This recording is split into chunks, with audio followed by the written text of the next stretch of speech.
जय हिंद फ्रेंड्स। चलिए आज हम लोग एक नया टॉपिक जिसका हम लोगों ने चर्चा किया था कि हम लोग टेंस पढ़ेंगे पूरा बेसिक से। चलिए सबसे पहले समझिएगा टेंस क्या होता है। देखिए tense tense shows the time of an action and its degree of completeness. इसका डेफिनेशन याद रखना है कि टेंस क्या होता है। टेंस किसी भी कार्य की पूर्णता एवं उसकी अपूर्णता का बोध कराता है। कि कोई भी जो टेंस होता है वह किसी भी काम का या कोई भी एक्शन जो है वो एक्शन पूरा हुआ है या वो अधूरा है, हुआ है तो कब हुआ है, वो काम कंटिन्यू है, किस टाइम में कंटिन्यू है या कब कंटिन्यू था। कहने का मतलब ये सब बेसिक बातों को जो है टाइम के बारे में शो करता है। मेन इसका उद्देश्य होता है क्या कि एक्शन और टाइम, ये दो बातों को समझना है कि जो एक्शन होता है वो एक्शन टाइम के साथ किस प्रकार से रिलेट कर पाता है।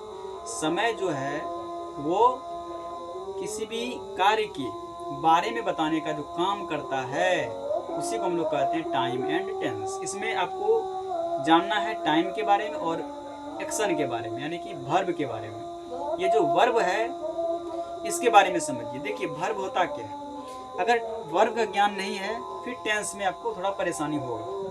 वैसे हम वर्ब का एक अलग चैप्टर बनाएंगे, उसमें आपको समझाएंगे, लेकिन आपको बेसिकली ट्रांसलेशन बनाने के लिए या फिर टेंस को समझने के लिए 2-4-5 काम करना होगा। पहला काम ये करना है आपको कि जो भी वर्ब है उस वर्ब के फॉर्म्स को, उसके रूप को याद कर लेना है। अगर उसके रूप को याद कर लेते हैं, जैसे कि उसका जो मेन वर्ब जो होता है उसके 5 रूप होते हैं। कोई भी वर्ब का 5 रूप होगा, जैसे उसका V1, V2, V3, V4 और V5 होगा, जिसमें आपको V4 और V5 में याद करने का ज़्यादा दिक्कत नहीं है। V4 में ING फॉर्म लगाना है और V5 में S और ES फॉर्म लगा करके हम उसका बना सकते हैं। लेकिन मेन उसका होता है V1, V2 और V3। तो कोई भी जो वर्ड होता है, जो वर्ब का होता है, वो रेगुलर और इरेगुलर भी होता है। तो रेगुलर और इरेगुलर को याद करना है। जैसे कि कोई भी ऐसा वर्ड्स होते हैं जैसे कि गो है तो गो, वेंट, गोन हो जाएगा, राइट, रोट, रिटर्न हो जाएगा। यानी इस प्रकार के जो वर्ड्स होते हैं जो वर्ब का है उसको आपको याद कर लेना है, पहला काम करना। और ये कहाँ मिलेंगे? जितने भी ट्रांसलेशन के बुक होते हैं, चाहे वो जूनियर का हो या फिर चाहे वो करंट का हो ट्रांसलेशन। आर के सिन्हा का भी आता है, आप लोग देख लेंगे वहाँ पर। तो वहाँ पर उसके पीछे में दिया रहेगा इसका वर्ड मीनिंग यानी वर्ब का। वैसे हम पढ़ाएंगे तो आपको जरूर देंगे, बहुत सारा वोकेबलरीज देंगे जो सिर्फ और सिर्फ किसका रहेगा तो वर्ब का रहेगा। और इसमें जानना है, चलिए इसमें याद रखना है कि किसी भी कार्य की पूर्णता एवं उसकी अपूर्णता का बोध कराता है कौन? तो टेंस कराता है। और कोई भी जो टेंस होता है इसको बेसिकली 3 भागों में बांटा, क्योंकि देखिए टाइम के साथ रिलेट करता है। टाइम और टेंस एक होने के बावजूद भी अलग अलग है, क्योंकि टाइम क्या होता है वो एक यूनिवर्सल कॉन्सेप्ट होता है, जबकि टाइम यूनिवर्सल कॉन्सेप्ट नहीं है। टाइम भाषा से स्वतंत्र होता है, टेंस भाषा स्वतंत्र नहीं होता है। टाइम आपको दिन, महीना, वर्ष का ज्ञान देता है, टेंस आपको दिन, महीना, वर्ष का ज्ञान नहीं देता है। टेंस का अध्ययन हम लोग ग्रामर में करेंगे, टाइम का अध्ययन हम लोग ग्रामर में नहीं करेंगे। तो कहने का मतलब टाइम और टेंस का ज्ञान होना भी आवश्यक है। तो याद रखिएगा भाई साहब, जितना भी टाइम होता है प्रेजेंट, पास्ट और फ्यूचर, ये 3 टाइम होता है, उसी के अकॉर्डिंग टेंस बनाया गया है। ये टेंस भी 3 तरफ होंगे, प्रेजेंट, पास्ट और फ्यूचर होगा। ये प्रेजेंट टेंस, पास्ट टेंस और फ्यूचर टेंस होता है। याद रखना है भूतकाल, वर्तमान काल और भविष्यत काल। जो भी घटनाएं जो भी समय में घट चुका हो, जैसे कि अगर कोई भी घटना आपका पास्ट टाइम में घटा हो उसे हम लोग कहते हैं पास्ट टेंस। अगर कोई भी घटना, कोई भी काम अगर प्रेजेंट टाइम में हो रहा हो उसे प्रेजेंट टेंस में कहेंगे।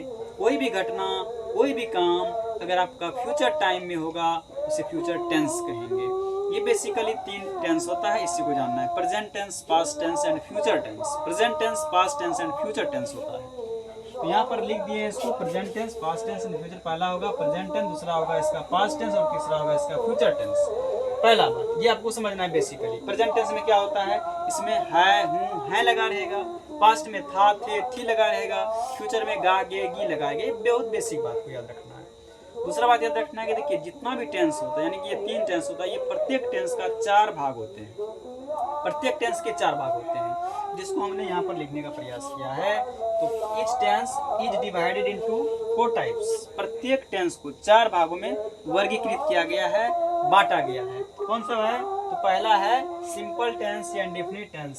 सिंपल टेंस या इंडेफिनिट टेंस होता है, इसे सरल काल या अनिश्चित काल के नाम से जानते हैं। दूसरा होता है इसका कॉन्टिन्यूअस, प्रोग्रेसिव या इम्परफेक्ट टेंस, जिसे हम लोग अपूर्ण काल भी कहते हैं, अपूर्ण काल कहेंगे। तीसरा इसका होता है परफेक्ट टेंस, यानी इसे पूर्ण काल कहेंगे। और चौथा होता है इसका परफेक्ट कॉन्टिन्यूअस टेंस, इसे कहते हैं पूर्ण अपूर्ण मिश्रित काल, पूर्ण अपूर्ण मिश्रित काल।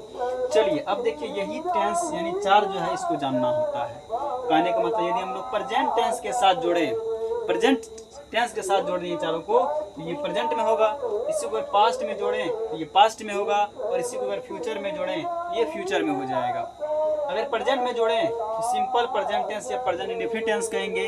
प्रेजेंट कॉन्टिन्यूअस हो जाएगा, प्रेजेंट परफेक्ट होगा, प्रेजेंट परफेक्ट कॉन्टिन्यूअस हो जाएगा। पास्ट में जोड़ें अगर तो सिंपल पास्ट टेंस या पास्ट इंडेफिनिट टेंस हो जाएगा। पास्ट कॉन्टिन्यूअस या पास्ट इम्परफेक्ट हो जाएगा, पास्ट परफेक्ट होगा और पास्ट परफेक्ट कॉन्टिन्यूअस हो जाएगा। फ्यूचर में अगर जोड़ें तो इसमें सिंपल फ्यूचर टेंस या फ्यूचर इंडेफिनिट टेंस हो जाएगा। फ्यूचर कॉन्टिन्यूअस या फ्यूचर प्रोग्रेसिव या फ्यूचर इम्परफेक्ट टेंस हो जाएगा। फ्यूचर परफेक्ट और फ्यूचर परफेक्ट कॉन्टिन्यूअस टेंस हो जाएगा। ये बेसिकली आपको टेंस का फर्मा को, यानी उसका जो है सैंपल को याद रखना है, उसके स्ट्रक्चर्स को समझना होगा। अब देखिए, कोई भी टेंस है, उस टेंस के बारे में सबसे पहले अमूमन आपको ये सब बातों को जान लेना है। बाकी अब जो हम लोग पढ़ेंगे इसमें एक एक टेंस को पढ़ेंगे। वैसे टोटल कितने हो गए? 12 टेंस। कितने हो गए?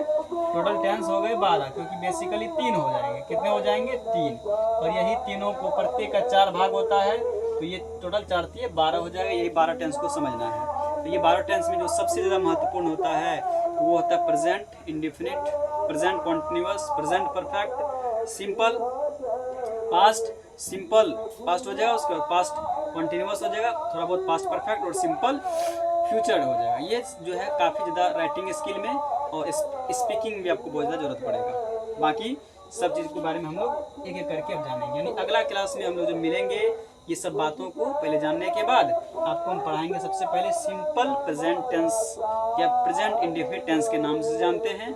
इसके बारे में सबसे पहले हम लोग कल स्टडी करेंगे। Thank you.